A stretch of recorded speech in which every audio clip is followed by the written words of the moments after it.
গণতন্ত্রের মূল নীতিকে ঊর্ধ্বে তুলে ধরে শত প্রতিকূলতা ও ঝড়ঝাপটা অতিক্রম করে রাজনৈতিক কার্যক্রম চালিয়ে এসেছে। স্বজাতির সব ধর্ম ও বর্ণের সজ্জন মানুষ ও বিভিন্ন শ্রেণী পেশায় যুক্ত যে সমস্ত ব্যক্তিরা এই দলের সদস্য হতে পারে।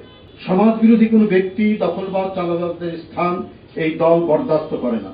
বিএনপির নাম ভাঙিয়ে কেউ অরাজকতা, বিশৃঙ্খলা সৃষ্টি করতে পারে, কিন্তু দল যখনই এই ধরনের কোনো ঘটনা অবহিত হয় তখনই তাদের বিরুদ্ধে সাংগঠনিক ব্যবস্থা গ্রহণ করতে দ্বিধা করেনি।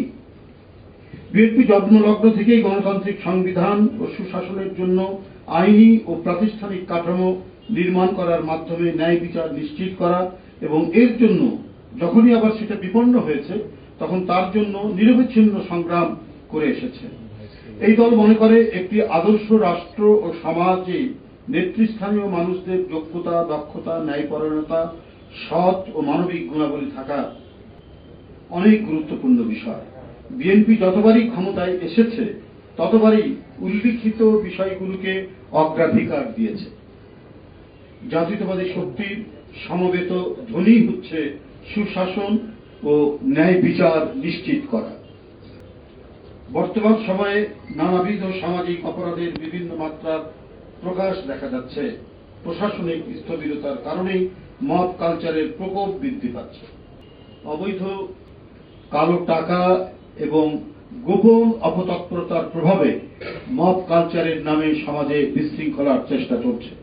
আবার অন্যদিকে অত্যন্ত পরিকল্পিতভাবে প্রযুক্তি ব্যবহার করে স্বার্থান্বেষী মহল বিএনপির নামে সামাজিক যোগাযোগ মাধ্যমে নানা অপপ্রচার চালাচ্ছে।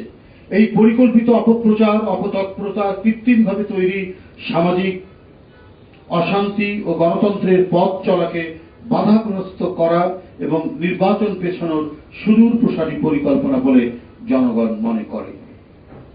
শেখ হাসিনার আমলে অদ্ভুত উন্নয়নের বয়ানের মতো এখন নির্বাচন পেছানো নিয়ে নানা ধরনের বয়ান দেয়া হচ্ছে।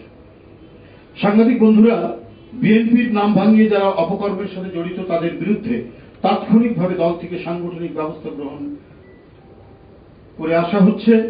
দলের ভেতরে থাকা অপকর্মের সাথে যুক্ত হলে, দলের ভেতরে থাকা কোনো ব্যক্তি অপকর্মের সাথে যুক্ত হলে তাকে কোনোভাবেই ছাড় দেওয়া হচ্ছে না। ইতিমধ্যে বেশ কিছু নেতাকর্মীকে বহিষ্কার, অব্যাহতি প্রদান, পদ স্থগিত, কারণ দর্শানোর নোটিশ প্রদান করা হয়েছে।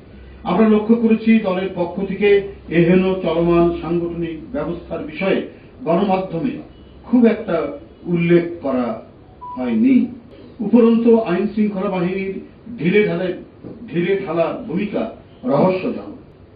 দলের পক্ষ থেকে বারবার অপরাধী ও বিশৃঙ্খলাকারীদের বিরুদ্ধে আইনি ব্যবস্থা গ্রহণের জন্য বলা হলেও প্রশাসন নির্বিকার থাকছে। আমরা অনেককেই বলছি, টেলিফোন করে বলছি যে এবং তারা বিএনপির নাম ভাঙিয়ে কাজ করছে, কিন্তু আমরা পুলিশ প্রশাসন বা প্রশাসনের কাউকে বললে পরে তারা নানা অজুহাত দিয়ে সেটাকে ডাইভার্ট করার চেষ্টা করছে। এর কারণ কি আমরা বুঝতে পারছি না। দুষ্কৃতিকারীদের বিরুদ্ধে আইনি ব্যবস্থা গ্রহণের জন্য দল থেকে প্রশাসনের সাথে যোগাযোগ করা হলেও প্রশাসন কোনো সহযোগিতা করছে না। অন্তর্বর্তীকালীন সরকার ক্ষমতাসীন হওয়ার পর থেকে এখন পর্যন্ত পুলিশ প্রশাসন খুব একটা সক্রিয় হয়নি, বরং কোনো কোনো ক্ষেত্রে কেউ কেউ উদ্দেশ্য প্রণোদিতভাবে কল কাঠি নাড়ছেন বলে স্পষ্টত প্রতীয়মান হয়। এরকম পরিস্থিতি চলতে থাকলে সমাজ, সংস্কৃতি, সভ্য আচরণ বিপন্ন হয়ে পড়বে। প্রশাসনিক এই নিষ্ক্রিয়তার কারণে জনগণের এখন জীবন মরণের প্রশ্ন। গণতন্ত্রের স্থায়ী পুনরুজ্জীবন ও ঐতিহাসিক সার্থকতা নির্ভর করছে রাষ্ট্র সমাজে শান্তি ও স্থিতির উপর। আর এক্ষেত্রে দক্ষ প্রশাসন অতীব জরুরি। কিন্তু আওয়ামী আমলের কালো টাকা ও তাদের দোসরদের আন্ডারগ্রাউন্ড তৎপরতার কারণে দুষ্কৃতিকারীরা আশকারা পাচ্ছে এবং সমাজে নৈরাজ্য তৈরির সম্ভাবনা সৃষ্টির আলামত দেখা যাচ্ছে, যেটার আমরা ঘোর বিরোধী। আমরা বারবার এই বিষয়গুলি তুলে ধরেছি আপনাদের মাধ্যমে, কিন্তু প্রশাসন এ ব্যাপারে শক্ত ভূমিকা রাখবে, তারা সেটি রাখছে। এই ধরি মাছ না ছুঁই পানির মতো তাদের আচরণ। কিন্তু প্রশাসনকে বলার পরেও তাদের তো উদ্দেশ্য, ওরা বিএনপির নামে করছে, আমরাই বলছি বিএনপির পক্ষ থেকে যে এদেরকে ধরুন, এবং যারা নানা রঙে, নানা কালারে এবং বিভিন্ন জায়গায় আরো বিভিন্ন রাজনৈতিক দলের নেতাদের কথা শোনা যাচ্ছে, তাদেরকে তো একবারেই মানে সম্পূর্ণরূপে ধরাছোঁয়ার বাইরে। তো এটা কি হতে পারে? একটি রাজনৈতিক দলের একটি কর্মী সভার মধ্যে পুলিশ কর্মকর্তা পোশাক পরে বক্তৃতা করছে, এটা আওয়ামী লীগের আমলে এটা সম্ভব, এখন কি করে এটা সম্ভব? এই ঢাকা মহানগরীতে এই ঘটনা ঘটেছে। এটা হতে পারে?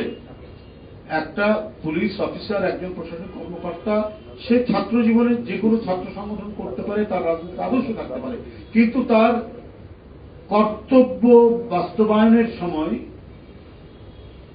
সে কখনোই তার রাজনৈতিক ইচ্ছা এবং আদর্শের কথা প্রতিফলন করবে না। বললাম তো সেটা।